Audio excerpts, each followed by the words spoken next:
Hemos invitado al doctor Julio César Espinosa, que es un abogado penalista y muy oportunamente ha llegado, poco después de haber recibido un tuit del Poder Judicial dando cuenta, lo tenemos publicado en las pantallas, Sala Penal Permanente de Corte Suprema evaluará el martes 15, mañana a las 9 de la mañana, recurso de apelación promovido por la Fiscalía de la Nación contra tutela de derechos que autorizó a la Procuraduría del Estado a participar en diligencia en caso. Doctor, muy buenas noches, gracias. Hay otro Twitter secundario: la jefa de Estado y el presidente del Consejo de Ministros son investigados por los presuntos delitos de genocidio y homicidio calificado por las muertes ocurridas en las protestas en diciembre del 22 y enero del 23 en distintos puntos del país. Bueno, cuando se dice que que la Fiscalía está apelando a una tutela de derechos, suena mal, ¿eh?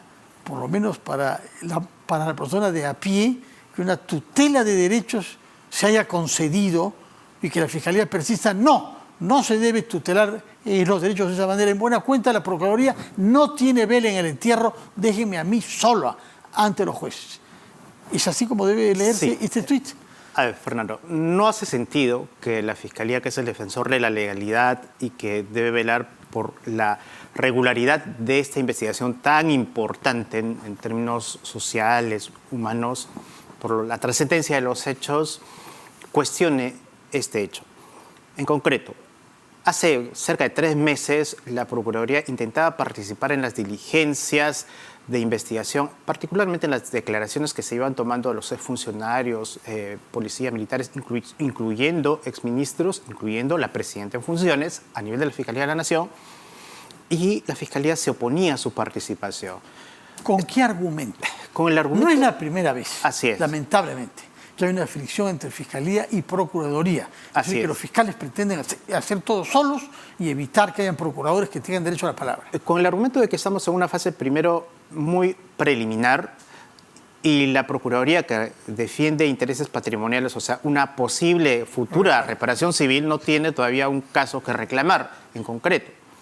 Pero la Procuraduría llevó esta negativa, este impedimento que hacía la Fiscalía de la Nación a la Corte Suprema, al juzgado de primera instancia, y al juzgado de primera instancia le dio razón a la Procuraduría. Así es, y le dijo: está usted autorizado a interrogar, inclusive no solo participar, sino a interrogar durante estas diligencias. Producto de ello, ya fueron participando en algunas diligencias, incluyendo la propia declaración de la presidenta que se realizó hace poco más de un mes. A la que asistió el representantes de la Procuraduría, el propio Procurador General del Estado, ¿no? Así es. ¿Tuvo derecho a la palabra o solo a la presencia silente? Según todos los registros y la información oficial, el procurador Soria tuvo derecho a participar y además a interrogar. Pero sucedió algo, digamos, particular, que finalmente no ejerció ese derecho. Decidió ya no interrogar, pudiendo hacer. ¿Por qué? Bueno, la explicación que el mismo procurador Soria dio, inclusive en este medio, vino acá, yo le pregunté, que el abogado de la presidenta había indicado que la intervención de la Procuraduría o las preguntas que podría hacer la Procuraduría eran impertinentes, eran innecesarias, dado que ya se había realizado un interrogatorio más o menos amplio, y por eso él decidió ya no formular sus interrogantes específicas, cosa que en realidad dejó en desconcierto a muchos, porque si habían reclamado tanto reclamado el derecho a participar y a interrogar, finalmente no lo ejercieron. Lo cierto es que la Fiscalía no quedó contenta con esa decisión del juez Checkley, de primera instancia de la Corte Suprema, apeló esa decisión, cuestionó, o sea, hasta el día de hoy sostiene la tesis de que los procuradores no pueden participar en esa diligencia, en este conjunto de diligencias. Porque no hay reparación económica en perspectiva. Todavía definida, porque no hay una imputación específicamente planteada para poder reclamar la reparación civil, y eso se va a discutir todavía en la siguiente etapa del proceso, cuando formulen cargos, si es que lo hace. Pero en todo caso, la impresión que produce es muy mala, que hay una disputa que ha llegado a la más alta instancia judicial penal de nuestro país, la sala del doctor San Martín. Así es. Para que se pongan de acuerdo dos instituciones del sistema judicial que deben estar colaborando. Que se entiende, defienden de un mismo lado intereses, digamos, que tienen por finalidad proteger a la sociedad. Uno en lo que respecta al aspecto penal y la Procuraduría en lo que respecta a los daños y posibles perjuicios que se generen. La importancia del día de mañana es que es la primera vez que llega un caso, aunque sea un incidente muy particular, es la primera vez que llega a la Corte Suprema, la máxima instancia de la Corte Suprema, la Sala Penal presidida por el juez César San Martín, un caso de la presidenta en funciones, ¿no? Y de una investigación tan compleja como la que estamos No habíamos comentando. tenido nunca un caso Hasta penal. el momento, nunca. Ya. Y mañana va a merecer un primer pronunciamiento. Claro, está, digamos, vinculado a este tema de la tutela y la participación de la Procuraduría, pero se van a discutir de alguna manera los hechos que motivan este reclamo de la Procuraduría y veremos qué es lo que resuelve la Corte Suprema. Finalmente, se entiende que la Corte Suprema va a dictar una decisión, pero la investigación está en curso. La investigación es un caso complejo. Y según la fiscal va a dar pronto unos primeros resultados. Así es. Eso declaró anoche, ¿no? Declaró anoche, pero hay que tener presente que es una investigación bastante compleja, ¿no? Ya pasaron cerca de 6 meses. Se entiende que se han realizado una serie de diligencias tanto en fiscalías locales, provinciales, que son las que han recogido o vienen recogiendo de manera inmediata las evidencias en los lugares donde se han producido las muertes, y luego centralizadas ya a nivel de la Fiscalía de la Nación, que está, digamos, acumulando todos los casos que se han venido generando de los cerca de más de 161 fallecidos en los lamentables hechos de protesta de principios de año. Ahora, sobre el fondo, ¿su opinión cuál es? Porque los cargos son Genocidio y homicidio grave. Así es. ¿Cómo Lo se que yo define el sí primero y el segundo? debo manifestar, y lo he dicho desde un inicio, desde que se planteó esta tesis fiscal, hacer una imputación por genocidio, en mi apreciación, no corresponde. O sea, la imputación por posible homicidio calificado es válida en la medida que puede investigarse la responsabilidad por culpa, negligencia o por intención, digamos, o por falta de cuidado de los mandos policiales, militares, que han estado interviniendo en cada uno de los operativos o los mandos que dirigían los planes operativos respectivos. Pero el genocidio es un delito de lesa humanidad que se aplica a quienes tienen el propósito deliberado de anular, de aniquilar una categoría de la población. Así es, por condición racial, por condición religiosa, por etnias íntegras, desaparecerlas, como ha ocurrido en otros lamentables sucesos de la historia de la humanidad. Y del Perú, porque Así el es. luminoso con los ayánicas, Por supuesto, eso calificó por de su genocidio, condición, ¿no? ¿no? Por su Sí. condición racial, étnica, social, que van en contra de una determinada ideología, digamos. Sin embargo, claramente este hecho no se presenta. Es absolutamente impertinente que se enfoque o se ponga como hipótesis siquiera el delito de genocidio. Más bien, sí, por supuesto, hay datos para analizar, conocer si hay posible responsabilidad de delito de homicidio calificado en los términos que se han ido conociendo y planteando más o menos de cómo se produjeron la cadena de hechos y la cadena de mando que se ha ido sabiendo ocurrieron en las distintas localidades, provincias donde se produjeron los hechos según la cadena de mando que dependía en este caso principalmente del sector defensa. Ahora, naturalmente no sabemos todavía cuáles van a ser esos resultados que ya inminentemente van a ser revelados según la señora fiscal de la Nación, lo que dijo anoche. Pero ¿qué escenarios cabe? El penalista que es usted, ¿cómo puede clasificar las hipótesis posibles al término de estos 6 meses o un poco más de investigaciones frente a los hechos que sabemos, Sí, a ver, que parcialmente hemos visto en la televisión? Ya, más allá de la complejidad de los detalles que se puedan conocer, lo que sí es previsible es que en su momento la Fiscalía va a formalizar la investigación preparatoria. Esto significa que vamos a pasar de una etapa de investigación preliminar a una etapa donde ya va a formular cargos para que haya una investigación contra todos los funcionarios que estén, digamos, imputados por esta Todos posible son, responsabilidad. desde el suboficial de la policía o el suboficial del ejército hasta la presidenta, pasando por los ministros. O sea, con la complejidad que eso conlleva, ¿no? O sea, lo que te estoy diciendo, Fernando, es que es altamente previsible que se va a dar ese paso, la formalización. Ahora, vamos a ver ya cómo continúa esa segunda etapa.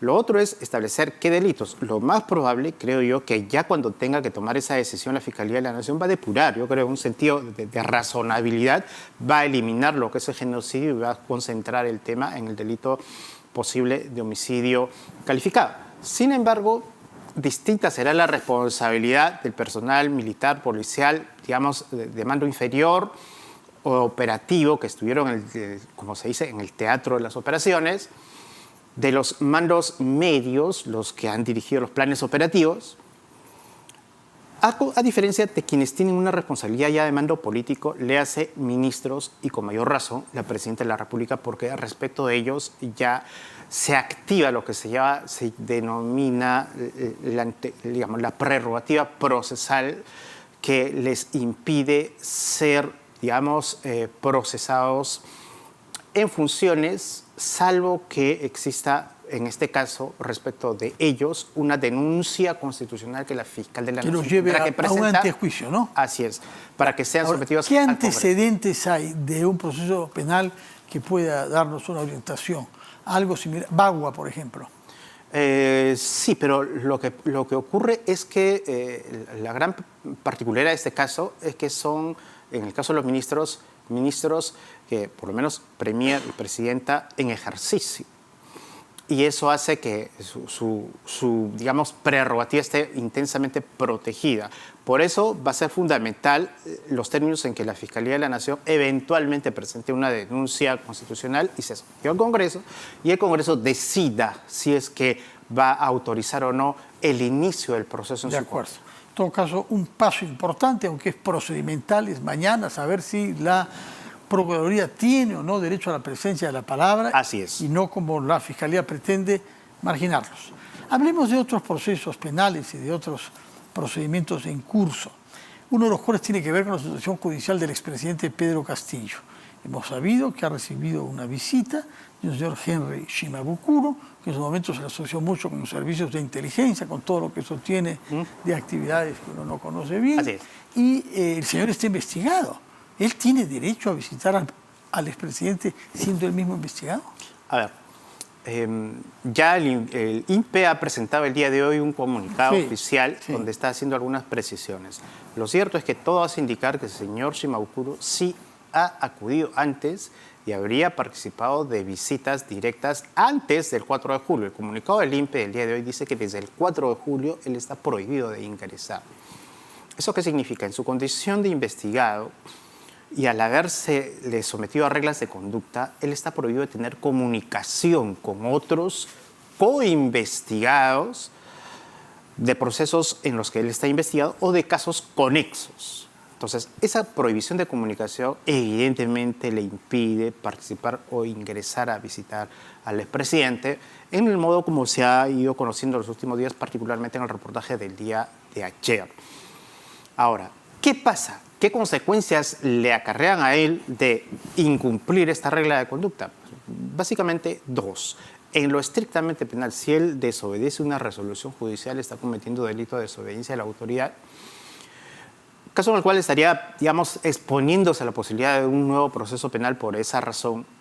Y que se modifique su estatuto actual, porque no está Así preso, es. ¿no? Y en lo procesal significaría que está transgrediendo deliberadamente una regla de conducta. Y si él insiste en este comportamiento, el Ministerio Público puede solicitar que se le revoque la comparecencia, que es su actual, estado, su actual condición, comparecencia con restricciones, por incumplirla, y se le imponga en su lugar el mandato de prisión preventiva. Esa es la contingencia y él, entiendo que percibe, es consciente de ello, ¿no? Por eso en los reportajes de ayer se le ve un poco como que queriendo y no queriendo ingresar, consciente de la restricción que tiene, pero ya el comunicado del día de hoy es clarísimo, así es que está registrado y el INPE es el un hecho grave, ¿no? Es un hecho eso. grave porque se puede presumir que acá hay dos investigados que han participado eventualmente en acciones ilegales en común y que están concertando una defensa con prohibición expresa de la justicia. Es que ese es el sentido de la regla de conducta. El código, la legislación procesal, establece un conjunto de restricciones que tienen los procesados. Esa particularmente, la prohibición de comunicarse con otros testigos o coimputados, tiene por finalidad evitar que se vaya a entorpecer el desarrollo de la investigación. Si a pesar de ese mandato claro que ha pedido la Fiscalía establece el juzgado, estos señores, o particularmente el señor Shimabukuro, la incumple, la transgrede, pues estaría evidentemente generando una situación perniciosa para el desarrollo del proceso y para él. Pero ojo, también esa regla de conducta la tiene el expresidente Castillo.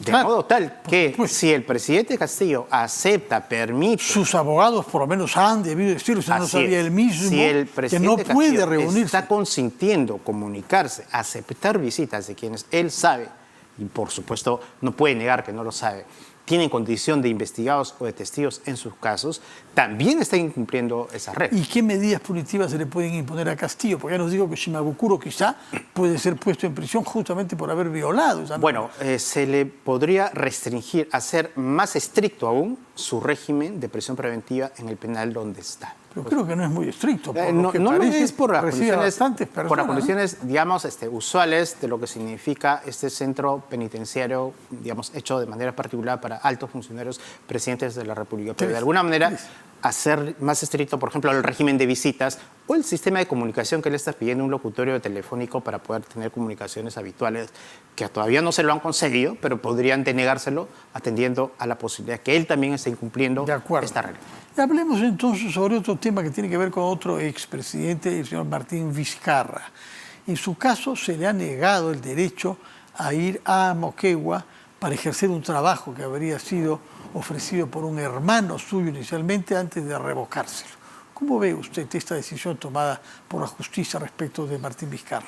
A ver, primero hay que señalar que una persona que está sometida a un proceso penal no puede ver anulados todos sus demás derechos. La persona que tiene un proceso penal, por lógica de vigencia del principio de inocencia, tiene válidos y expeditos todos los demás derechos que la Constitución le reconoce y particularmente el derecho al trabajo.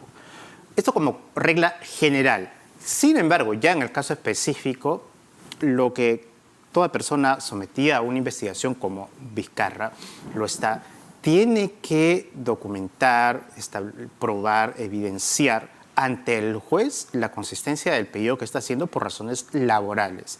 Y en este caso, más allá de que la jueza ha reconocido en efecto que él tiene ese derecho amplio, fundamental, que se le reconoce, dice, usted en este momento no lo puede ejercer por dos razones, que se lo ha planteado de manera muy concreta, ¿no? Porque no ha logrado establecer que realmente la empresa está funcionando, está activa, está vigente, quiénes son sus actuales representantes y tampoco ha logrado probar cuál va a ser el domicilio cierto donde usted va a residir los días en que acuda o viaje a la provincia donde usted está reclamando, particularmente a Moquegua.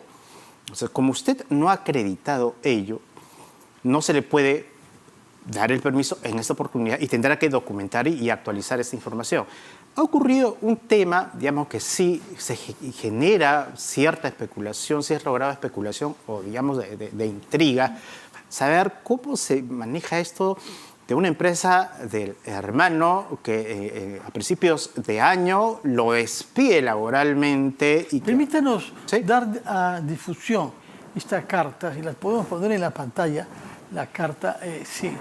La empresa agrotécnica Estuquiña se ve económicamente afectada ya que se han frustrado los fines por los que celebró dicha relación laboral, incumpliendo las fechas planteadas inicialmente, generando un perjuicio económico a la empresa, no solo de las relaciones laborales que mantenemos hasta el momento, sino que impide que avancemos con nuestro país. En buena cuenta, la empresa está descontenta con las dificultades de presencia de Martín Vizcarra y su hermano lo despide. Sí. Es una carta, entendemos, de enero de este año.